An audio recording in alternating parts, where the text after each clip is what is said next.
Hello students, today we'll cover another important chapter from class 12 syllabus On the Face of It, written by Susan Hill. Listen to it very carefully as it is a favorite with the boards.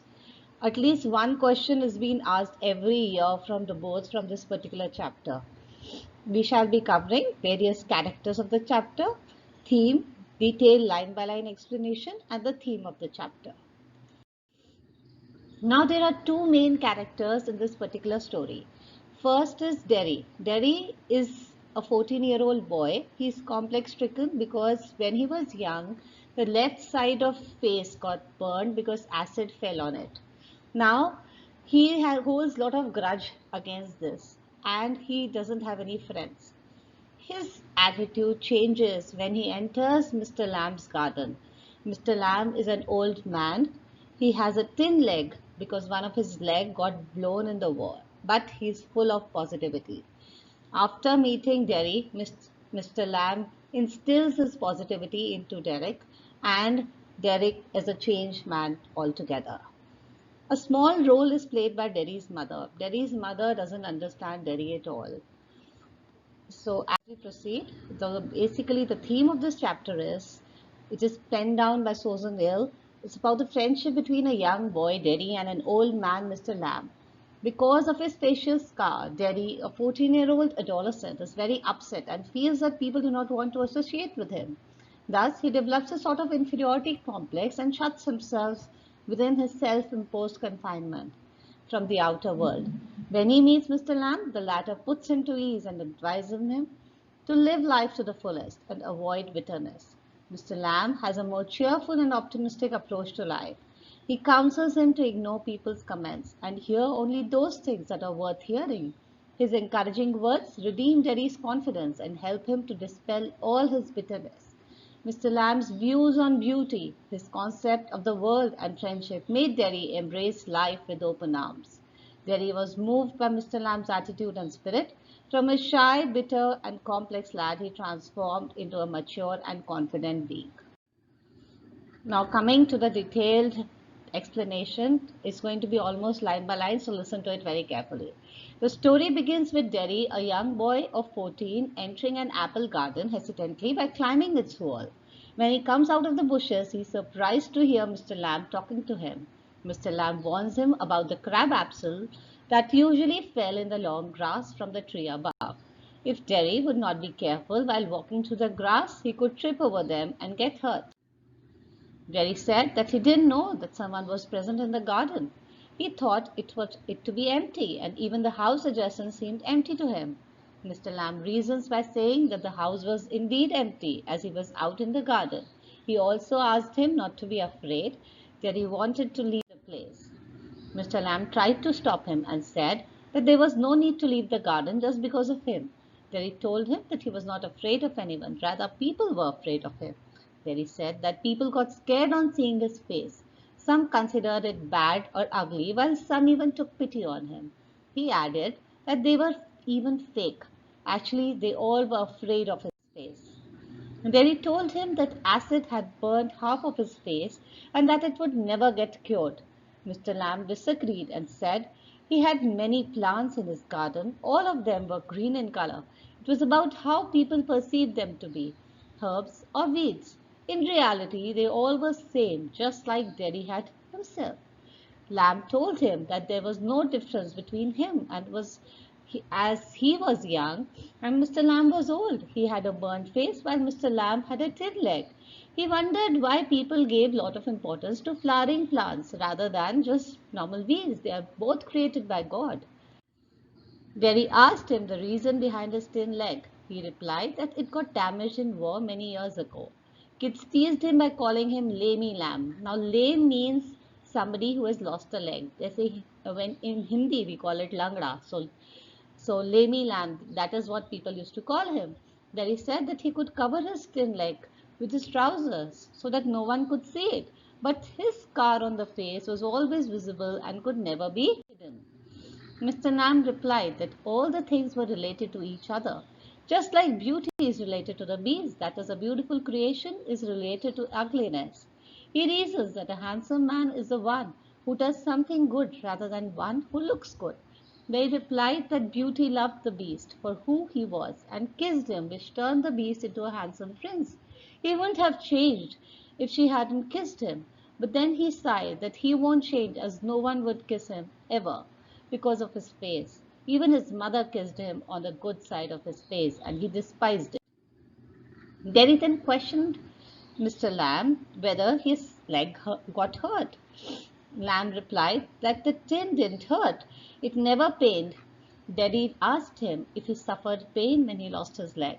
Lamb said that it pained back then. He then asked him if it pained now, with the artificial leg stuck into the real one. Lamb said that sometimes it pained in wet weather, but it was not that important. Derry continued that people told him to look at those people who were in worse conditions than him. They told him that he might have become blind, be born deaf, or be handicapped, and have to remain in a wheelchair forever. He may even have been born with a mental disorder. Mr. Lamb said that yes, it was true, and praised Derry for his knowledge and maturity. Derry said that all this would not change his face. One day, as he was waiting at a bus stop, a woman passed by him. He heard her telling another woman that he had such a terrible face that only his mother could love him and no one else could.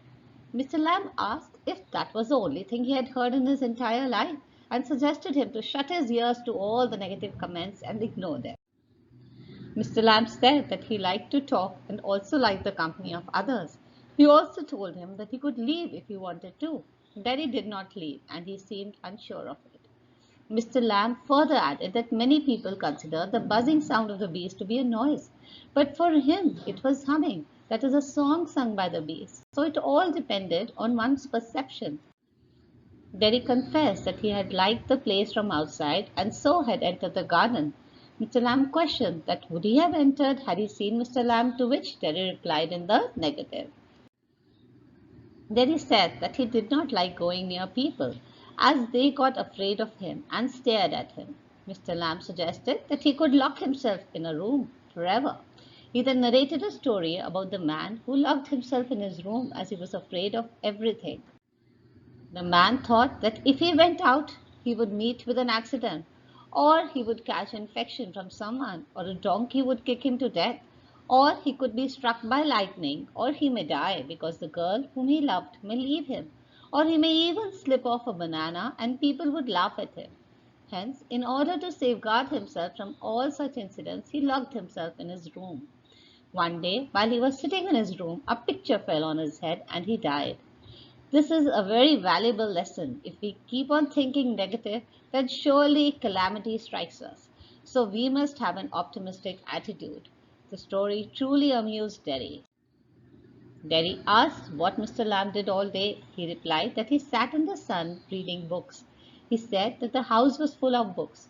Derry looked at the house and said that there weren't any curtains on the windows. Mr. Lamb replied that he did not like curtains. He liked transparency, light, darkness, and the wind too. Derry added that he also liked all of them. Mr. Lamb also prepared jellies and toffees for little children. Mr. Lamb said that Derry had everything: 2 arms, 2 legs, 2 eyes, 2 ears, a brain, a tongue. And if he made proper use of them, he was no less than anybody. He wanted to make Derry realize that he had so much which many other people were deprived of. He added that Derry could accomplish a lot if he was determined to do so. Derry asked if Mr. Lamb had any friends, and he replied that he had many.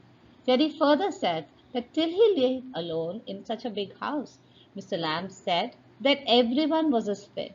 Many people visited the garden. The gate remained open. They sat there by the fire in winter season. Now this shows the selfishness of people. Whenever they want to sit in the winter season in the fireplace, they used to come over. It also shows the selfishness of the children. On one hand, they call him Lamey Lamb, and on the other hand, whenever they have to have jellies and toffees, they come to Mr. Lamb for it. So this shows how people in self are little selfish.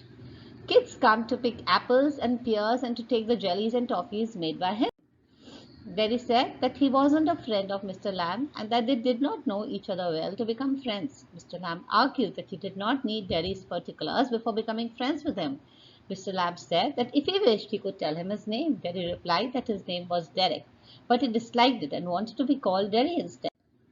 He added that he might not visit the place in future, and then they would not remain friends anymore. Mr. Lamb asked the reason, and they replied that one crosses many people while walking down the street, might speak to a few of them, and never see them again. This did not mean that they had become friends. Mr. Lamb commented that it did not mean that strangers were enemies too, if not friends. Derry said that they were nothing, just people. Derry said that there were some people whom he hated. Mr. Lamb replied that hatred would harm him more than the acid that had only affected his face. Mr. Lamb said that a bomb explosion blew up his leg, but there were worse things that could have happened. One could burn himself up from inside by the negative feelings. So he tried to tell him that it was the acid had just burnt his face. But by this negative attitude, he was burning his heart, which was worse. He further said that although all things are the same, yet they are different. Delhi was confused. Mr. Lamb said that our habits of watching, listening, and thinking differently made us different from each other. Delhi said that he liked Mr. Lamb's house and garden. He replied that Delhi was always welcome there. Delhi said that the place was not his. Mr. Lamb said that everything was his if he wanted it to be. He added that all his possessions were for everyone. Then he asked if he could visit the place again, and Mr. Lamb replied that he could, and he would find other children too. He added that Derry needn't mind other people. No one would stop him from entering the premises. Derry said that they probably would not like to enter the place upon seeing him. This shows the negativity he has. He doesn't want to meet children at all. He's so shy seeing children. And that is why he feels so arrogant at the same time. Maybe they would look at his face, get scared, and run away. Mr. Lamb replied that they might or might not run away and that he had to take a chance on that. Terry said that Mr. Lamb had to choose out of him and the other people as visitors because no one liked to remain near him. Mr. Lamb would lose all his friends if he had Derry in his garden. This highlights the inferiority complex in Derry. He was not ready to mingle with people because of his facial scar. Then he asked that did his leg get injured in the war, and Mr. Lamb replied that it did so. Then he asked that how would he climb up the ladder to pluck the apples. He replied that there were a lot of things that he had learned to do. Then he added that if he climbed the tree alone, fell from it, and broke his neck, he would lie on the grass dead. So remember this because this is actually the ending of the story. So this was a chance thing that Derry had pointed out, and it actually happened in actuality. Mr. Lamb said that it could happen. Derry asked if he could help him pluck the apples. Mr. Lamb said that he could help him if he wanted. He added that when he went out on the streets, kids teased him. Although they visited his garden and his house, it was like a game. They were not scared of him because he was not scared of them. Terry suddenly realized that he was getting late and his mother would be waiting for him. He lamented that he was 14 years of age, but still he was supposed to tell her where he was. Mr. Lamb asked Terry to go home and inform his mother of his whereabouts. He had legs, could easily go home, tell them, and return. Derry said that once he went home, he would not be able to return. Mr. Lamb said that Derry had to choose and he could not tell him what to do. Mr. Lamb also told him to wait, watch, and listen. Actually, Mr. Lamb lived alone all by himself. No one cared for him, so he didn't want Derry to leave. Derry asked him the names of some of the visitors. Mr. Lamb said the names were not important. They could be Tom, Dick, or Harry. He left to see the bees, and Derry promised him to return. Now comes the second scene is that at Derry's house, and Derry is talking to his mother. His mother asks, what did Derry think of her? She had already heard about Mr. Lamb. Derry told her not to believe what others said, but she warned him not to go back. He told her that Mr. Lamb was just an old man with a thin leg and had a big house without curtains and a garden. He said that he wanted to go back and listen to hear bees singing and to what Mr. Lamb said. Derry said that he hated to remain at home. He argued that it had nothing to do with his spice. The important thing was how he thought and what he saw or heard. This shows his change in approach in life after his chance meeting with Mr. Lamb. He announced that he would go back into the garden to help Mr. Lamb with the crab apples. His mother tried to stop him, but he ran away, shutting the door behind him. Now here comes the third scene, where he opens the garden gate, still panting, to fulfill his promise made to Mr. Lamb. Meanwhile, Mr. Lamb climbs the ladder on his own to pluck the crab apples, as he was sure that Derry would not return. He was disabled, and it was difficult for him to climb. Mr. Lamb falls from his ladder and dies. When Derry enters the garden, he sees Mr. Lamb lying on the ground. Derry tries hard to make him move, but did not get any response from him. Finally, he comes to know that he is dead and starts crying. So that is the end of the story. So the main message of the story, the play on the face of it, portrays that the actual pain and inconvenience caused by the disabilities is often much less than the sense of alienation felt by the disabled person.